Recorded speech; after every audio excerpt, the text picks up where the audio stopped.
ಪೂಜ್ಯರೇ, ಪ್ರಣಾಮಗಳು.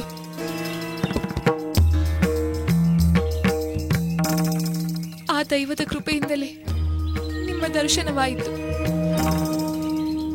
ಹತಭಾಗ್ಯಳಾದ ನನ್ನ ಹೆಸರು ಸೀತೆ, ಮಿಥಿಲೆಯ ಜನಕಪುತ್ರಿ. ನಮಗೆ ಗೊತ್ತು ತಾಯಿ, ನೀನು ದಶರಥ ಮಹಾರಾಜನ ಸೊಸೆ, ಶ್ರೀರಾಮಚಂದ್ರನ ಪತ್ನಿ, ಪಟ್ಟದ ರಾಣಿ ಎಂಬುದನ್ನು ನಾವು ಬಲ್ಲೆವು. ಈ ವಾಲ್ಮೀಕಿ ಆಶ್ರಮಕ್ಕೆ ಸ್ವಾಗತ ತಾಯಿ. ಪೂಜ್ಯರೇ, ನನ್ನಂಥ ನತದೃಷ್ಟರು ಈ ಲೋಕದಲ್ಲಿ ಬೇರೆ ಯಾರಿರಲು ಸಾಧ್ಯ? ನಿರಪರಾಧಿಯಾದ ನನ್ನನ್ನು ಲೋಕಾಪವಾದಕ್ಕೆ ಹೆದರಿ ಕರುಣಾಳು ರಾಮಚಂದ್ರ ನನ್ನನ್ನು ತೊರೆದು ಬಿಟ್ಟಿದ್ದಾರೆ. ಪತಿಯಿಂದ ಪರಿತ್ಯಕ್ತಳಾದ ನನಗೆ ಬದುಕೆಲ್ಲಿದೆ? ಯಾರಿಗಾಗಿ ಬದುಕಲಿ? ಆತ್ಮಹತ್ಯೆ ಮಾಡಿಕೊಂಡು ಈ ಹಾಳು ಬದುಕನ್ನು ಕೊನೆಗೊಳಿಸಿಕೊಳ್ಳಬೇಕೆಂದರೆ ನಾನು ಗರ್ಭಿಣಿ.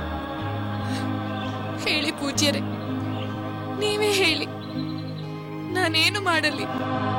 ಮಗಳೇ, ಅಂತರ್ದೃಷ್ಟಿಯಿಂದ ನಮಗೆ ಸಕಲವೂ ಗೋಚರವಾಯಿತು. ನೀನು ಪಾಪರಹಿತಳೆಂಬುದನ್ನು ನಾವು ಬಲ್ಲೆವು. ಸಮಾಧಾನ ತಂದುಕೋ ತಾಯಿ, ಮುಂದೆ ನಿನಗೆ ಅಖಂಡ ಶ್ರೇಯಸ್ಸಾಗುತ್ತದೆ. ಈಗ ಈ ವಾಲ್ಮೀಕಿ ಆಶ್ರಮದಲ್ಲಿ ನನ್ನ ಮಗಳಂತೆ ಇದ್ದು ಬಿಡು ತಾಯಿ. ನಿಮ್ಮ ಕಾರುಣ್ಯಕ್ಕೆ ನನ್ನ ವಂದನೆಗಳು ಪೂಜ್ಯರೇ. ನಿಮ್ಮ ಕೃಪೆ ದೊರಕದಿದ್ದರೆ ನಾನು ಜೀವಂತವಾಗಿ ಉಳಿಯುತ್ತಿರಲಿಲ್ಲ. ತಾಯಿ, ಇನ್ನು ಈ ನಿನ್ನ ಸಂಕಟವನ್ನು ನಿಗ್ರಹಿಸಿಕೊ. ನಿನ್ನನ್ನು ಲೋಕದಲ್ಲೆಲ್ಲ ಬೆಳಗುವಂತ ಪುತ್ರ ಸಂತಾನವಾಗುತ್ತದೆ. ಮಗಳೇ, ನಾನು ದಶರಥ ಮಹಾರಾಜನಿಗೆ ಮಾತ್ರವಲ್ಲ, ನಿನ್ನ ತಂದೆ ಜನಕ ಮಹಾರಾಜನಿಗೂ ಆತ್ಮೀಯ. ಧೈರ್ಯವಾಗಿ ನನ್ನ ಆಶ್ರಮಕ್ಕೆ ನಡೆ. ನೆಮ್ಮದಿಯಿಂದ ನಮ್ಮ ಆಶ್ರಮದಲ್ಲಿ ನಿನಗೆ ಅಗತ್ಯವಾದ ಅಕ್ಕರೆ, ಆರೈಕೆ ಎಲ್ಲವೂ ಅಲ್ಲಿ ದೊರೆಯುತ್ತದೆ. ಕಾರ್ಗತ್ತಲೆಯಲ್ಲಿ ದಿಕ್ಕು ತಪ್ಪಿರುವಾಗ ನಿಮ್ಮ ಭರವಸೆ ಬೆಳಕಾಗಿ ಕಾಣುತ್ತಿದೆ ಪೂಜ್ಯರೇ. ತಾಯಿ, ನಿನ್ನಂತಹ ಮಹಾಪತಿವ್ರತೆಗಲ್ಲದೆ ಭಗವಂತನ ಕೃಪೆಯ ಬೆಳಕು ಬೇರೆಯವರಿಗೆ ಗೋಚರಿಸಲು ಸಾಧ್ಯವಿದೆ. ಬಾ ತಾಯಿ, ನಮ್ಮ ಆಶ್ರಮದಲ್ಲಿ ತಾಪಸ ಸ್ತ್ರೀಯರು ನಿನ್ನನ್ನು ಪ್ರೀತಿಯಿಂದ ಉಪಚರಿಸುತ್ತಾರೆ. ಬಾ ಮಗಳೇ.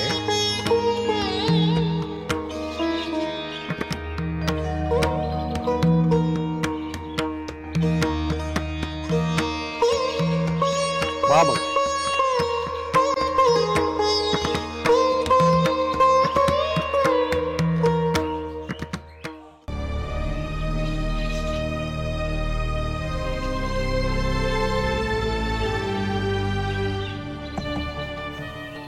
ಲಕ್ಷ್ಮಣ, ಮತ್ತೆ ಇಷ್ಟು ಹೊತ್ತಿಗೆ ಯಾರಾದರೂ ಮಹರ್ಷಿಗಳು ನನ್ನ ಅತ್ತಿಗೆಯನ್ನು ಕಂಡು ಅವರ ಆಶ್ರಮಕ್ಕೆ ಕರೆದುಕೊಂಡು ಹೋಗಿರುತ್ತಾರಲ್ಲವೇ? ಸಂದೇಹವೇಕೆ ಲಕ್ಷ್ಮಣ? ನಿನ್ನ ಅನಿಸಿಕೆಯು ಖಂಡಿತ ನಿಜವಾಗುತ್ತದೆ. ಮಹಾರಾಜರ ಸಂಕಲ್ಪವು ಅದೇ ಆಗಿತ್ತಲ್ಲವೇ? ಏನೆಂದಿರಿಯ ಮಾತೆರೆ? ಮಹಾತ್ಮರ ಸಂಕಲ್ಪವೇ? ಹಾಗೆಂದರೇನು? ಇದು ಮಹಾರಾಜರ ಸಂಕಲ್ಪವೇ? ರಾಘವ ಹೀಗೆ ತನಗೂ ದುಃಖ ತಂದುಕೊಂಡು ಅತ್ತಿಗೆಗೂ ಇಂತಹ ದಾರುಣ ದುಃಖ ಉಂಟು ಮಾಡಲು ಸಂಕಲ್ಪ ಮಾಡಿದ್ದಾನೆ. ನನಗೆ ಹಾಗೇ ಅನಿಸುತ್ತದೆ. ಅಮಾತ್ಯರೇ, ಪತಿವ್ರತಳಾದ ಪತ್ನಿಯನ್ನು ತೊರೆಯಲು ದೈವ ಸಂಕಲ್ಪವೆಂದೇ ನನ್ನ ಭಾವನೆ. ದೈವ ಸಂಕಲ್ಪದೆದುರು ಉಳಿದವರು ನಿಸ್ಸಹಾಯಕರಾಗುತ್ತಾರಲ್ಲವೇ? ದೇವ, ದಾನವ, ಯಕ್ಷ, ಗಂಧರ್ವರನ್ನೆಲ್ಲ ಧೂಳಿಪಟ ಮಾಡಬಲ್ಲ ರಾಮಚಂದ್ರನಂತವನು ದೈವಕ್ಕೆ ಅಧೀರನಾಗಿರುವನಲ್ಲವೇ? ಇಲ್ಲವೆಂದವರು ಯಾರು? ಸುಮಂತ್ರ, ಅಂದು ದೈವ ಸಂಕಲ್ಪದಂತೆಯೇ ನನ್ನ ಸಹೋದರ ತನ್ನ ಪತ್ನಿಯೊಂದಿಗೆ ದುಸ್ಸಹವಾದ ವನವಾಸಕ್ಕೆ ಹೋದ. ಇಂದು ಅದೇ ದೈವ ಸಂಕಲ್ಪದಂತೆಯೇ ನನ್ನ ಅತ್ತಿಗೆಯನ್ನು ಅರಣ್ಯಕ್ಕೆ ಕಳಿಸಿದ. ಆದರೂ ಇದು ನಿರ್ದಯ ಕಾರ್ಯವೆಂದೇ ನನ್ನ ಭಾವನೆ. ಅದು ಅನಿವಾರ್ಯವಾಗಿತ್ತು ಲಕ್ಷ್ಮಣ. ಎಂತಹ ಅನಿವಾರ್ಯ ಸುಮಂತ್ರರೇ? ಯಾವನೋ ಒಬ್ಬ ಅನ್ಯಾಯದ ಮಾತನಾಡಿದನೆಂದು ಕೈ ಹಿಡಿದ ಪತ್ನಿಯನ್ನೇ ಕಾಡು ಪಾಲು ಮಾಡಿ ರಾಘವ ಎಂತಹ ಧರ್ಮ ಪಾಲನೆ ಮಾಡಿದಂತಾಯಿತು? ಶಾಂತನಾಗು ಲಕ್ಷ್ಮಣ. ಇದು ಹೀಗೆಯೇ ಆಗುತ್ತದೆಂದು ಬಹಳ ಹಿಂದೆಯೇ ತಿಳಿದಿತ್ತು. ನಿಮ್ಮ ತಂದೆಯವರಾದ ದಶರಥ ಮಹಾರಾಜರು ಇದಕ್ಕೆ ಸಂಬಂಧಿಸಿದ ಮಾತುಗಳನ್ನು ಕೇಳಿದ್ದರು. ನಮ್ಮ ತಂದೆಯವರಿಗೆ ಯಾರು ಏನು ಹೇಳಿದರು ಅಮಾತ್ಯರೇ?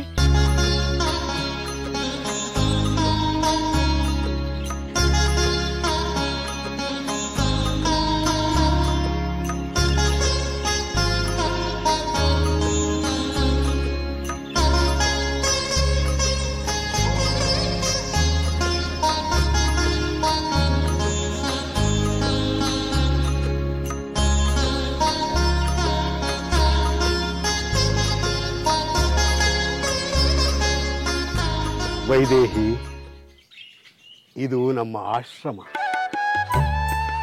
ಇಲ್ಲಿ ನೀನು ನಿರ್ಭಯವಾಗಿ ನಿಶ್ಚಿಂತೆಯಿಂದ ಇರಬಹುದು. ಮಗಳೇ, ಇದನ್ನು ನಿನ್ನ ಸ್ವಗ್ರಹವೆಂದೇ ತಿಳಿ. ಇನ್ನು ಮುಂದೆ ವಿಷಾದವನ್ನು ಬಿಟ್ಟು ಬಿಡು. ನೆಮ್ಮದಿಯಿಂದ ಇರಲು ಪ್ರಯತ್ನ.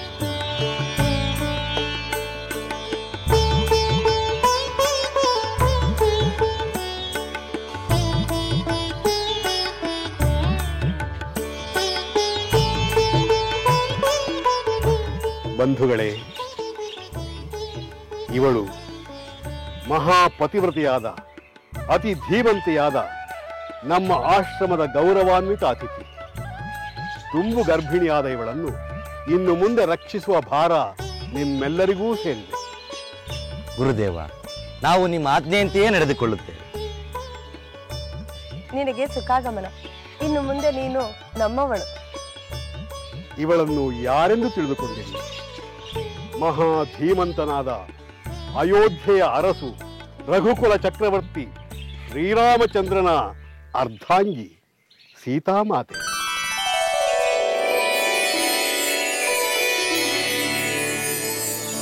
ಪಾಪರಹಿತಳಾದ ಇವಳನ್ನು ಸಂದರ್ಭದ ಸುಳಿಗೆ ಸಿಲುಕಿ ಶ್ರೀರಾಮಚಂದ್ರ ತ್ಯಜಿಸಿದ್ದಾನೆ. ಚಕ್ರವರ್ತಿಯ ಪತ್ನಿಯಾದ ಈಕೆಯನ್ನು ಆದರ ಗೌರವದಿಂದ ನೋಡಿಕೊಳ್ಳಿ. ಇದು ನಿಮ್ಮೆಲ್ಲರ ಕರ್ತವ್ಯವಾಗಿದೆ. ಹಾಗೆ ಆಗಲಿ ಗುರುವರ್ಯ, ಅದು ನಮ್ಮ ಭಾಗ್ಯ. ಈಕೆಯನ್ನು ಗೌರವ ಮತ್ತು ಅಕ್ಕರೆಯಿಂದ ನಾವು ನೋಡಿಕೊಳ್ಳುತ್ತೇವೆ. ಇಲ್ಲಿ ಅರಮನೆಯಂತೆ ಎಲ್ಲ ಅನುಕೂಲತೆಗಳು ಇಲ್ಲದೆ ಇದ್ದರೂ ಈಕೆಗೆ ಯಾವ ತೊಂದರೆಯೂ ಬಾರದಂತೆ ನಾವೆಲ್ಲರೂ ನೋಡಿಕೊಳ್ಳುತ್ತೇವೆ. ಕೇಳಿದೆಯಾ ಸೀತಾಮಾತೆ? ನಮ್ಮ ಆಶ್ರಮದಲ್ಲಿ ನಿಮ್ಮ ಅರಮನೆಯಲ್ಲಿದ್ದಂತೆ ವಸ್ತು ಸಂಗ್ರಹ ಇಲ್ಲದೆ ಇರಬಹುದು. ಆದರೆ ಆದರಕ್ಕಾಗಲಿ ಆತಿಥ್ಯಕ್ಕಾಗಲಿ ಅಕ್ಕರೆಗಾಗಲಿ ಇಲ್ಲಿ ಯಾವ ಕೊರತೆಯೂ ಇಲ್ಲ. ಎಲ್ಲವೂ ನಿನಗೆ ಲಭಿಸುತ್ತದೆ. ಪೂಜ್ಯರೇ, ನಿಮ್ಮ ಕರುಣೆಗೆ ನಾನು ಕೃತಜ್ಞಳಾಗಿದ್ದೇನೆ. ನಾನೀಗ ಮಹಾರಾಣಿಯಲ್ಲ, ಅಬಲೆಯಾದ ಒಂದು ಹೆಣ್ಣು. ಯಾವ ಸುಖ ಭೋಗಗಳ ಮೇಲೆ ಆಸೆ ಇಲ್ಲ. ಆಶ್ರಮದವರ ಜೊತೆಗೆ ಇಲ್ಲಿನ ಜೀವನ ಕ್ರಮದಂತೆಯೇ ನಡೆದುಕೊಳ್ಳುತ್ತೇನೆ. ಸೀತಾಮಾತೆ, 14 ವರ್ಷ ವನವಾಸಗಳನ್ನು ಅನುಭವಿಸಿದ ನಿನಗೆ ನಮ್ಮ ಆಶ್ರಮ ಜೀವನ ಕಷ್ಟವೆನಿಸಲಾರದು. ಆದರೆ ಸಂದರ್ಭಕ್ಕೆ ಸರಿಯಾಗಿ ಸ್ವಲ್ಪ ಸಹಿಷ್ಣುತೆಯನ್ನು ಕಲಿಯಬೇಕು ಮಗಳೇ. ಇವಳನ್ನು ಒಳಗೆ ಕರೆದುಕೊಂಡು ಹೋಗಿ. ಹಾಗೆಯೇ ನಮ್ಮ ಆಶ್ರಮದ ಯಾವುದಾದ್ರೂ ಒಂದು ಕುಟೀರವನ್ನು ತೆರವು ಮಾಡಿಕೊಳ್ಳಿ. ಹಾಗೆ ಆಗಲಿ ಗುರುವರ್ಯ.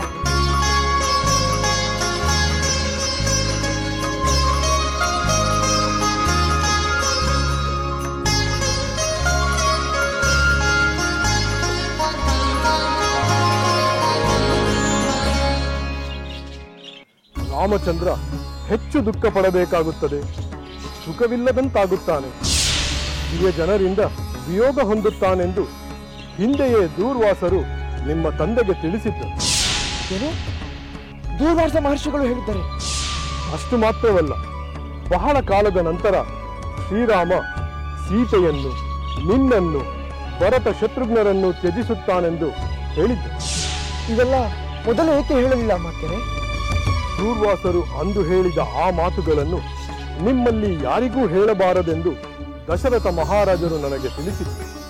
ಅಲ್ಲದೆ ಇದನ್ನು ಯಾರ ಮುಂದೆಯೂ ಹೇಳಬಾರದೆಂದು ಆಜ್ಞೆ ಮಾಡಿದ್ದರು. ಅಂದು ದೂರ್ವಾಸರ ಜೊತೆಯಲ್ಲಿ ವಸಿಷ್ಠರು ಇದ್ದರು. ರಾಜಾಜ್ಞೆಯನ್ನು ಪಾಲಿಸುವುದು ನನ್ನ ಕರ್ತವ್ಯವಲ್ಲವೇ? ಇದೆಲ್ಲ ಮೊದಲೇ ತಿಳಿದಿದ್ದರೆ ಚೆನ್ನಾಗಿತ್ತು ಅಮಾತ್ಯರೇ. ದೈವ ಸಂಕಲ್ಪವೆಂದು ಹೇಳಿದೆನಲ್ಲ, ಮೊದಲೇ ತಿಳಿದಿದ್ದರೂ ಅದನ್ನು ತಪ್ಪಿಸಲು ಸಾಧ್ಯವಾಗುತ್ತಿರಲಿಲ್ಲ. ನಾನು ನಿನಗೆ ಈ ವಿಷಯವನ್ನು ಹೇಳಬಾರದಿತ್ತು. ಮನಸ್ಸು ತಡೆಯದೆ ಹೇಳಿಬಿಟ್ಟು. ನೀನು ಮಾತ್ರ ಭರತ ಶತ್ರುಘ್ನರಿಗೆ ಈ ವಿಷಯವನ್ನು ದಯಮಾಡಿ ಹೇಳಬೇಡ. ಆಗಲಿ, ಯಾರಿಗೂ ಹೇಳುವುದಿಲ್ಲ. ಆದರೆ ಅಂದೇನು ನಡೆಯುತ್ತೆಂದು ವಿವರವಾಗಿ ಹೇಳಿ ಅಮಾತ್ಯರೇ. ಲಕ್ಷ್ಮಣ, ಹಿಂದೆ ಅತ್ರಿಪುತ್ರರಾದ ದೂರ್ವಾಸರು ಚಾತುರ್ಮಾಸ್ಯವನ್ನು ಆಚರಿಸಲು ವಸಿಷ್ಠರ ಆಶ್ರಮದಲ್ಲಿ ಇದ್ದರು. ಆಗ ದಶರಥ ಮಹಾರಾಜರು ಕುಲಗುರುಗಳಾದ ವಸಿಷ್ಠರನ್ನು ಕಾಣಲು ಆಶ್ರಮಕ್ಕೆ ಬಂದರು. ಅಲ್ಲಿ ವಸಿಷ್ಠರ ಪಕ್ಕದಲ್ಲಿ ಕುಳಿತಿದ್ದ ತೇಜಸ್ವಿಗಳಾದ ದೂರ್ವಾಸರನ್ನು ನೋಡಿದರು.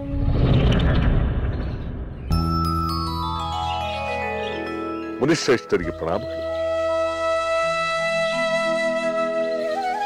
ಮುನಿವರಿಯರೇ, ನನ್ನ ವಂಶ ಎಲ್ಲಿಯವರೆಗೂ ಮುಂದುವರಿಯುತ್ತದೆ? ನನ್ನ ಜ್ಯೇಷ್ಠ ಪುತ್ರ ರಾಮಚಂದ್ರನ ಆಯುಷ್ಯವೇನು? ಭರತ, ಲಕ್ಷ್ಮಣ, ಶತ್ರುಘ್ನರ ಆಯು ಪ್ರಮಾಣವೇನು? ನನ್ನ ಜ್ಯೇಷ್ಠ ಪುತ್ರ ರಾಮಚಂದ್ರನಿಗೆ ಜನಿಸುವ ಪುತ್ರರ ಆಯುಷ್ಯವೇನು ಎಂಬುದನ್ನು ದಯಮಾಡಿ ತಿಳಿಸಬೇಕು. ದಶರಥ ಮಹಾರಾಜ, ನಿನಗೆ ಬೇಕಾದ ವಿಷಯ ತಿಳಿಸಬೇಕಾದ್ರೆ ಹಿಂದಿನ ಘಟನೆಗಳನ್ನು ನೆನಪು ಮಾಡಿಕೊಳ್ಳಬೇಕು. ಹಿಂದೆ ದೇವದಾನವರಿಗೆ ಯುದ್ಧವಾಯಿತು. ದೈತ್ಯರು ದೇವತೆಗಳ ಪೀಡೆಗೆ ಒಳಗಾದರು. ಅವರು ಭೃಗು ಮಹರ್ಷಿಗಳ ಪತ್ನಿಯಲ್ಲಿ ಶರಣು ಹೋದರು. ಆಕೆ ದೈತ್ಯರಿಗೆ ಅಭಯ ನೀಡಿದಳು. ಅದನ್ನು ತಿಳಿದು ಕುಪಿತನಾದ ಮಹಾವಿಷ್ಣು ತನ್ನ ಹರಿತವಾದ ಚಕ್ರದಿಂದ ಭೃಗು ಪತ್ನಿಯ ಕೊರಳನ್ನು ಹಾರಿಸಿಬಿಟ್ಟ. ಅದನ್ನು ಕಂಡು ಕೋಪಗೊಂಡ ಭೃಗು ವಧೆಗೆ ಅನರ್ಹಳಾದ ತನ್ನ ಪತ್ನಿಯನ್ನು ಕ್ರೋಧದಿಂದ ಕೊಂದೆ ಎಂಬ ಕಾರಣದಿಂದ ನೀನು ಮನುಷ್ಯ ಲೋಕದಲ್ಲಿ ಜನ್ಮ ತಾಳು, ಹಲವಾರು ವರ್ಷಗಳವರೆಗೆ ಪತ್ನಿ ವಿಯೋಗದ ದುಃಖವನ್ನು ಅನುಭವಿಸು ಎಂದು ಶಾಪ ಕೊಟ್ಟ. ಮಹಾವಿಷ್ಣುವಿಗೆ ಶಾಪವೇ? ಹೌದು ಮಹಾರಾಜ. ಆದರೆ ತಮ್ಮ ಕೃತ್ಯದಿಂದ ಭೃಗು ಮಹರ್ಷಿಗಳಿಗೆ ಪಶ್ಚಾತ್ತಾಪ ಉಂಟಾಯಿತು. ಅವರು ದೇವದೇವನಾದ ಮಹಾವಿಷ್ಣುವಿನ ಆರಾಧನೆ ಮಾಡಿದರು. ಮಹಾವಿಷ್ಣು ಪ್ರಸನ್ನನಾಗಿ ಅವರ ಶಾಪ ಪರಿಗ್ರಹಿಸುವುದಾಗಿ ಹೇಳಿದ. ಆಹಾ, ಎಂತಹ ದಯಾಮಯಿ ಆ ಶ್ರೀಮನ್ ಮಹಾವಿಷ್ಣು! ಆ ಶಾಪದ ಪರಿಣಾಮವಾಗಿ ಆ ಮಹಾವಿಷ್ಣುವೇ ನಿನ್ನ ಪುತ್ರ ರಾಮನಾಗಿ ಜನಿಸಿದ್ದಾನೆ. ಮುಂದೆ ಇವನು 3 ಲೋಕಗಳಲ್ಲೂ ವಿಖ್ಯಾತನಾಗುತ್ತಾನೆ. ಅಂದರೆ ನನ್ನ ಪ್ರಿಯಪುತ್ರ ರಾಮಚಂದ್ರ ಶ್ರೀಮನ್ ಮಹಾವಿಷ್ಣುವಿನ ಅವತಾರವೇ? ಆಹಾ, ನಾನೆಂತಹ ಭಾಗ್ಯಶಾಲಿ! ಪತ್ನಿ ವಿಯೋಗದ ದುಃಖಕ್ಕೆ ತುತ್ತಾದರೂ ನಿನ್ನ ಪುತ್ರ ದೀರ್ಘಕಾಲ ರಾಜ್ಯಭಾರ ಮಾಡುತ್ತಾನೆ. ಅವನು ಅಶ್ವಮೇಧ ಮೊದಲಾದ ಹಲವು ಯಾಗಗಳನ್ನು ಮಾಡುತ್ತಾನೆ. ಅವನಿಗೆ 2 ಪುತ್ರರು ಜನಿಸುತ್ತಾರೆ. ಅವರು ಮಹಾ ಮೇಧಾವಿಗಳಾಗ್ತಾರೆ.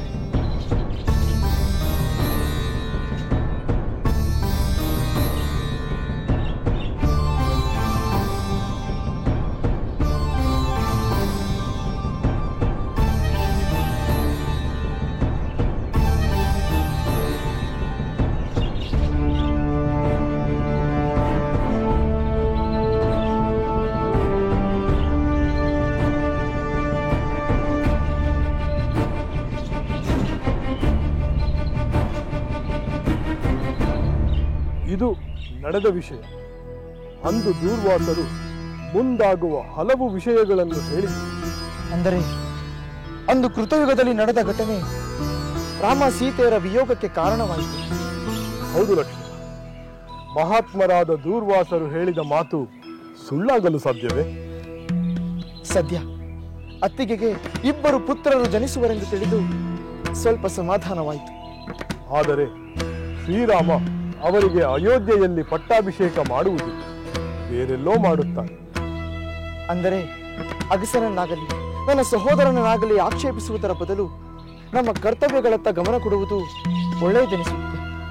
ಹೌದು ಲಕ್ಷ್ಮಣ, ಅದಕ್ಕೆ ನಾನು ಹೇಳಿದ್ದು ದೈವ ಸಂಕಲ್ಪವನ್ನು ತಪ್ಪಿಸಲು ಸಾಧ್ಯವಿಲ್ಲ ಎಂದು.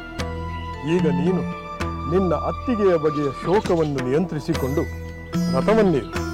ನಾವು ಅಯೋಧ್ಯೆಗೆ ತೆರಳೋಣ. ಆಗಲಿ ಸುಮಂತ್.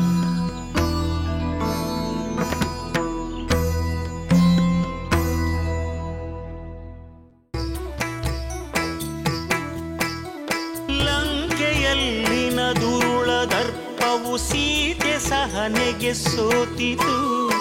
ಅಂಕೆ ಇರದ ಅಸುರ ಕುಲವು ರಾಮ ಬಾಣಕ್ಕೆ ಅಡಗಿತು. ದೂರವಿರಲಿ ಸನಿಹವಿರಲಿ ರಾಮ ಹೃದಯ ನಿವಾಸಿನಿ. ಯುಗವು ಯುಗವು ಸಾಗಲಿ ಅಕಳಂಕ ಪ್ರೇಮ ಪ್ರಬೋಧಿನಿ. ಅಮರ ಗಾಧೆ ಧರಣಿ ಜಾತೆ ಸಾಧ್ವೆ ಸೀತೆ ಸುಚರಿತೆ. ಸಹನ ಶಕ್ತಿ ಪತಿಯ ಭಕ್ತಿ ಲೋಕಮಾನ್ಯ ವಂದಿತೆ.